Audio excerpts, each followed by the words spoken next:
একদিন দেখলাম আকাশের গায়ে যেমন আগুন লেগে গিয়েছে, সমস্ত আকাশটা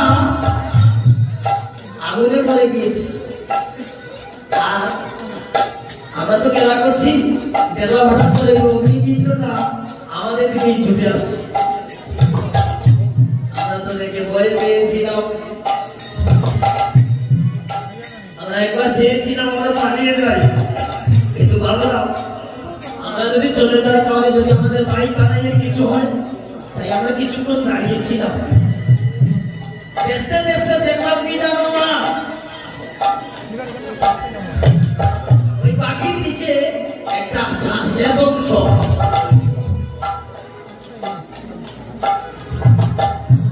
ওই পাখি টুর দেখা যায়। আমরা মনে মনে ভাবলাম পাখিটা যখন ধরছে না তাহলে আমরাও জ্বলবো না। দেখলাম কি হচ্ছে জানো, দেখতে দেখতে ওই অগ্নিপিণ্ডটা আমাদের মধ্যেই চলে এসে, আর দেখলাম কি জানো আগো অবশ্যই রজু উপরে চড়ি তোর মুখে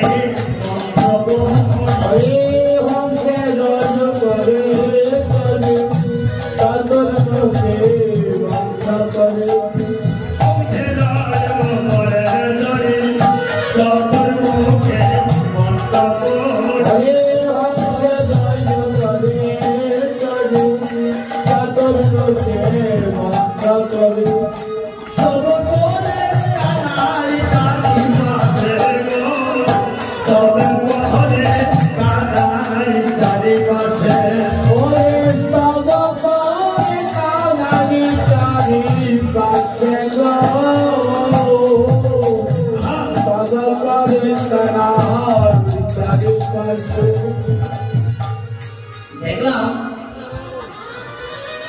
আমাদের তো বয়সটা মাথা, ওই মানুষটার গুনে করে দেখলাম 1 2 3 4টা মাথা।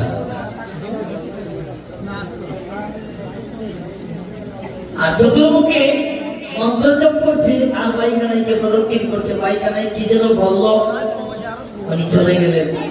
কি করে জানো, বলে অপরাধে ক্ষমা করো, অপরাধে ক্ষমা করো, অপরাধে ক্ষমা করো, অপরাধে ক্ষমা করো, আমি অপরাধ করেছি বলো অপরাধে ক্ষমা করো, অপরাধ করেছি বলো অপরাধে ক্ষমা করো, অপরাধে ক্ষমা করো, অপরাধে ক্ষমা করো, অপরাধ করেছি বলো অপরাধে ক্ষমা করো।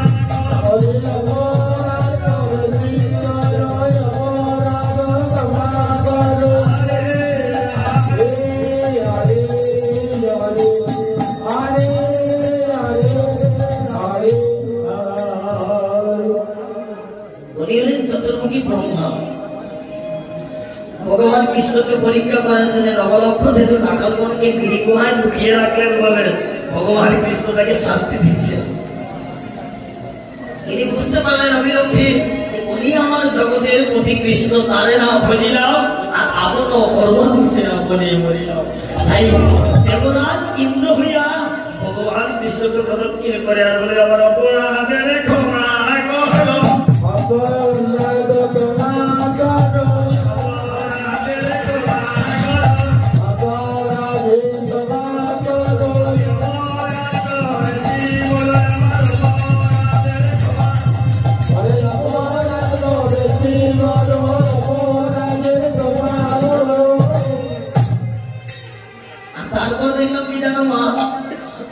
তারপর দেখলাম আরেকজন মানুষ আসছে। আমাদের তো 2টা নয়ন, ওই মানুষটাও দেখলাম 1000 টাকা, আর হাতে দেখলাম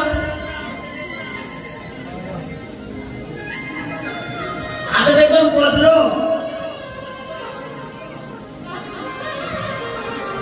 হাতে বজ্র নিয়ে 1000 টাকার অধিকারী। তিনি কি জানেন? ঐরাবতীর উপরে উঠে আসছে। তারপরে একবার রাতে ঐরাবতী ভাবে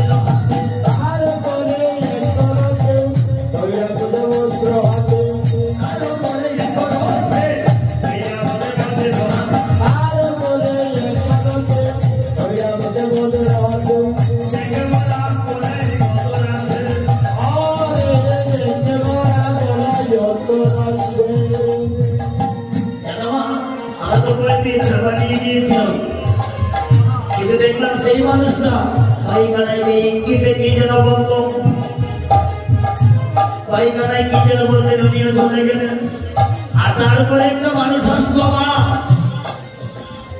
তার সর্বঙ্গে সাই মাকা,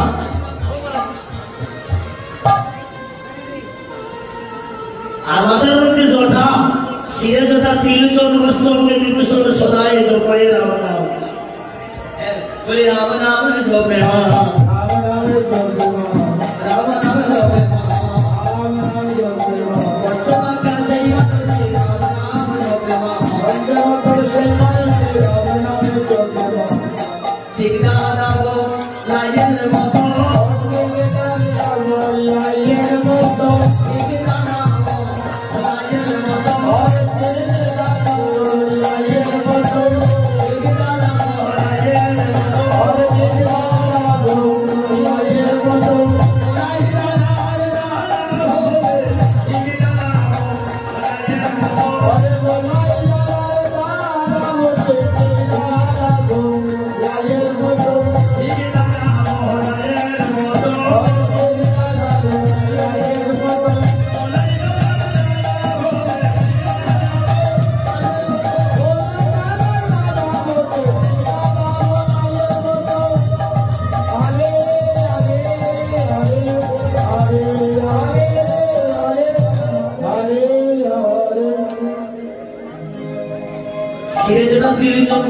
বিভূষণের এতই বড় গায়ে ধরনের ব্যাঘ্র চক্র, আর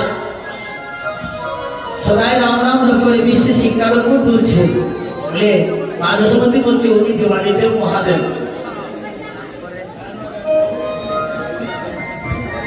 উনি যদি মহাদেব বাবা, উনি গায়ে কেন খুশি রেখেছে? উনি সন্ন্যাসী, তাই তৈল বর্জন করেছেন, তৈল বর্জন করেছেন। উনি তো সন্ন্যাসী, উনি ত্রিগুণাতীত বৈষ্ণব, তাই উনি তৈল বর্জন করেছেন। বলে মা, সন্ন্যাসী হইলে শুধু তৈল বর্জন করলেই কি হয়? ওনার বামে দেখলাম এক নারী, অপূর্ব সুন্দরী নারী, বর্জন করতে কি হয় না? শিরোজটা ত্রিলোচন বস্ত্র অঙ্গে বিভূষণ, মহাদেবের অঙ্গে যে সাইমাকা, উনি শ্মশানে যায়, সাইমাকে উনি দেবতা হয়ে উনি শ্মশানে কেন থাকবে? কৃষ্ণ ভক্তের গায়ের সাইমাকার জন্য শ্মশানে বাস করে দিলেন।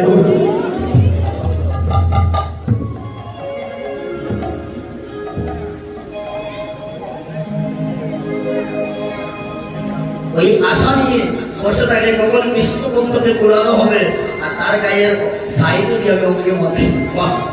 তার বাচ্চারা মধ্যে বহু ধর্মনিষ্ঠ, বহু ধর্মনিষ্ঠের মধ্যে এক জ্ঞানী শ্রেষ্ঠ, কোটি জ্ঞানী হইতে একজন মুক্ত, আর কোটি মুক্তের মধ্যে দুর্লভ একজন কৃষ্ণ ভক্ত। সেই কৃষ্ণ ভক্তের গায়ের ছাই মাখার জন্য দেবাদিদেব মহাদেব অপেক্ষা করছে।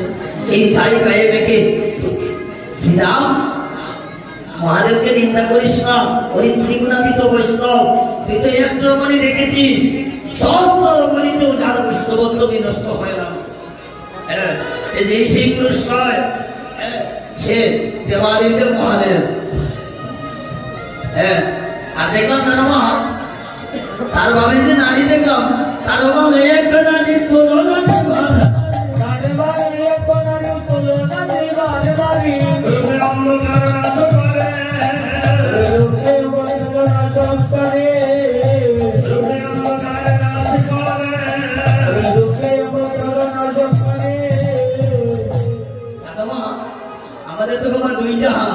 সেই মায়াদের নাম সারি সারি হাত দেখো সারি সারি হাত দেখো সারি সারি হাত দেখো সারি সারি হাত দেখো এক হাতে নয় হাতে নয় সারি সারি হাত দেখো এক হাত নয় দুই হাত নয় সারি সারি হাত দেখো সারি সারি হাত দেখো সারি সারি হাত দেখো এক হাত নয় সারি সারি হাত দেখো এক হাত নয় দুই হাত নয় সারি সারি হাত দেখো সেই মা দেখলাম কি করে জানো মা গোপাল কি কোলে নিয়ে গিরি ভরে নদী খাওয়ায় দর্শন করে ওরে গিরি করে নদী খাওয়ায় দর্শন করে কোলে নিয়ে গিরি ভরে নদী খাওয়ায় দর্শন করে ওরে গিরি করে নদী খাওয়ায় দর্শন করে কত নদী খায় আরো করে আরে কত নদী খায় তার করে মা গো কত নদী খায় আরো করে আরো কত নদী খায় তার করে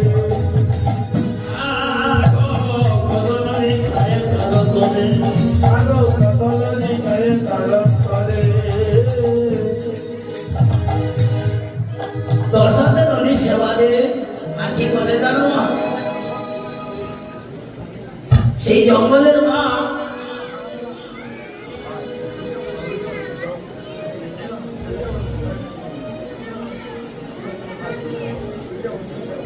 রাখো রাখো সেই মা দেখলাম দর্শকের বাড়ি কানাইকে নদীর সেবা দে আর দর্শকের নদীর সেবা দেয় আর বাড়ি কানাইকে তুলে দিয়ে কি বলে জানো মা এবার আমায় মা বলে অরে বাবলিয়া ডাকরে গোপাল একবার ডাকো রে গোপাল অরে বাবলিয়া ডাকরে গোপাল আমি কারুরাই মা বলিয়া ডাকো রে গোপাল ওরে বাবলিয়া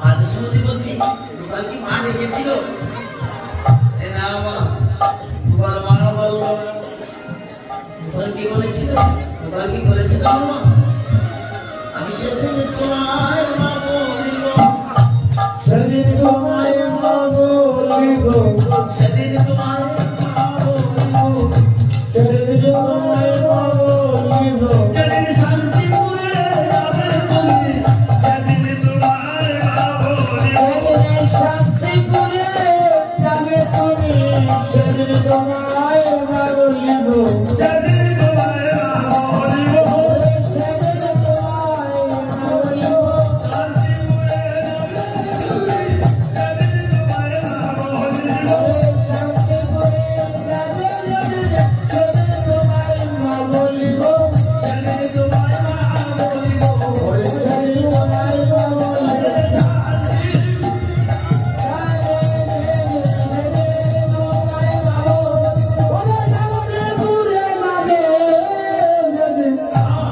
সেদিন তোমায় মা বলিব ভাই কানাইকে মা সেই দশাদর মা ননী সেবা দিয়ে বলে বলে ওরে বাচ্চা কানুন আনন্দে চড়া হবে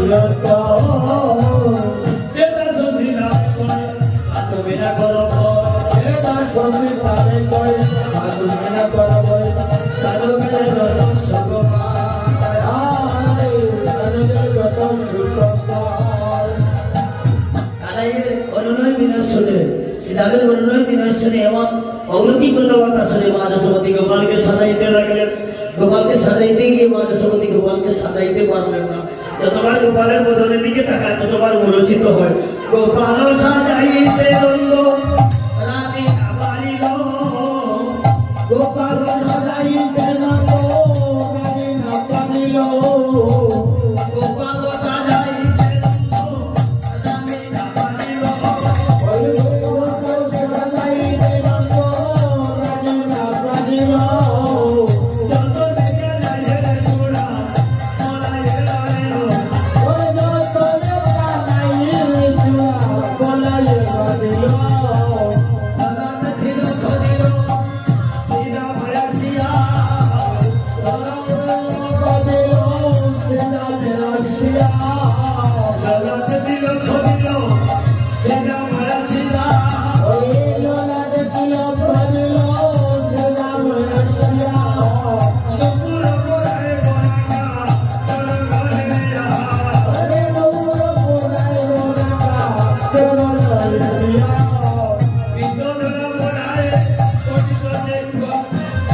बलरामेर हाथे समर्पण करছেন গোপালকে সাজিয়ে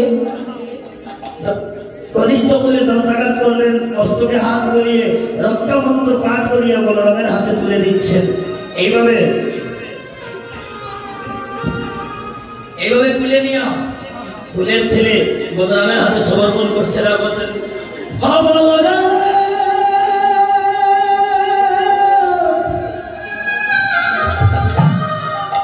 তুমি আমার গোপাল লইয়া যাইছ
মায়ের বসন দরিয়া টানে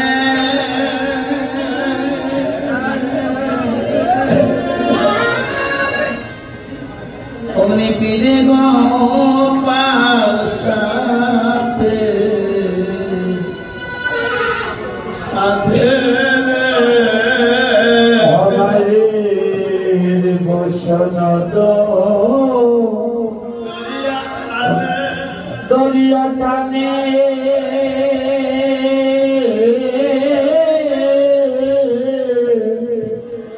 অমনি পিরে গোপাল সাথে সাথে সেজে দণ্ডে দণ্ডে যত ভালো খায় ও ছেলে সেজে দণ্ডে দণ্ডে যত ভালো খায় ও ছেলে দণ্ডে দণ্ডে শত বারো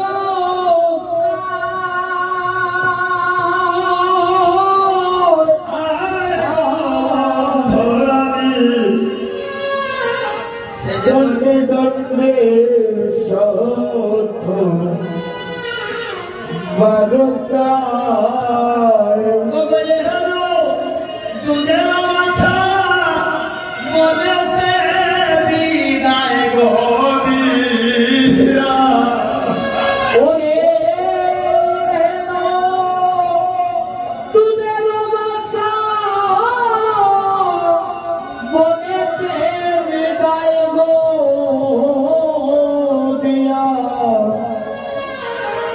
আরে কেমন করিব প্রাণবায় হরি কেমনি নদীব প্রাণমায় আরে কেমন করিব প্রাণবায় হরি কেমনি নদীব প্রাণমায় হাতে মোলাই প্রাণ শোভেরা তোর হাতে মোলাই প্রাণ শোভিয়া হাতে মোলাই আমার প্রাণ শোভেরা ওরে তোর হাতে মোলাই প্রাণ শোভিয়া তুই জানিস তো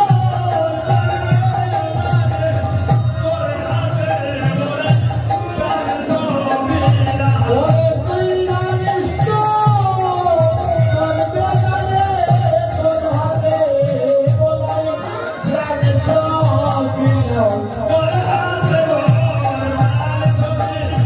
তোর হাতে মোলাই প্রাণ শোভিয়া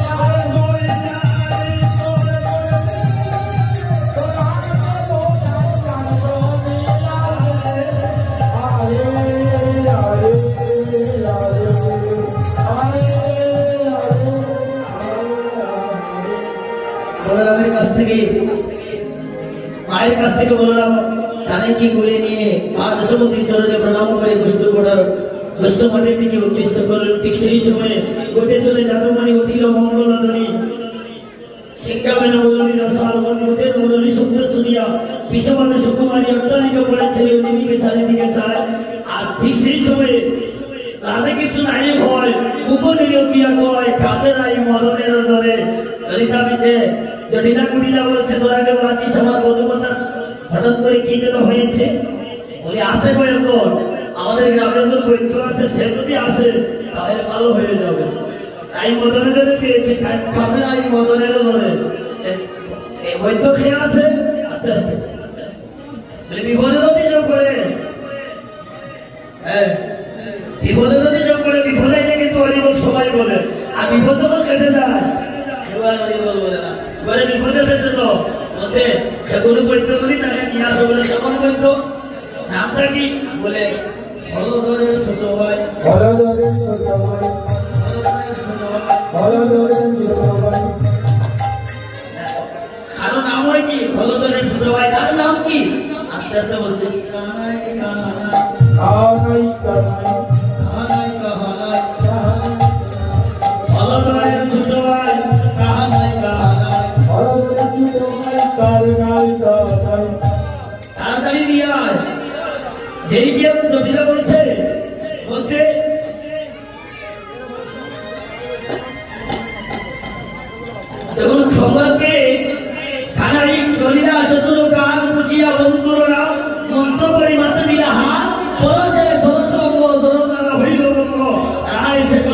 আনন্দিত মিলন হবে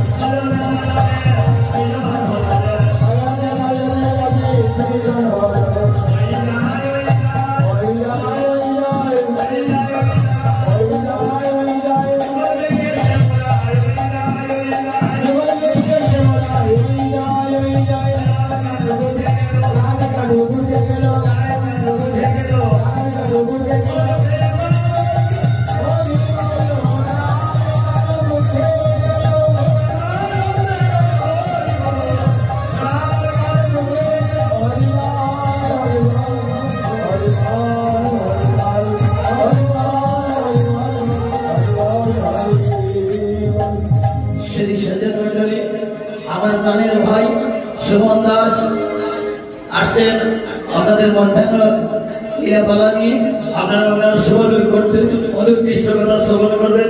তৎপরে আসবেন আমার গুরু ভাই বিদ্যুৎ সংঘ ওনারা পক্ষে আপনারা মধুর কৃষ্ণকতা শ্রবণ করবেন। সকলেরই সমাধান বন্ধ সকলেরই মধুর কৃষ্ণকতা। আমি আপনাদের সময়টুকু অযথা নষ্ট করে দিলাম। আমার অপরাধ ক্ষমা করবেন, সকলে আশীর্বাদ করবেন। এইভাবে যেন আমরা ভক্তবৈষ্ণবের সঙ্গ করতে পারি। আসবার পথে দেখলাম এখানে আরেকটা মহাদেব বাড়ি আছে, শিব বাড়ি আছে। যিনি সেবায় উনি আমায় বলছেন যে ভৈরব দাস হয় না, সকলে আশীর্বাদ করবেন। এখানে বাবার চিত্রে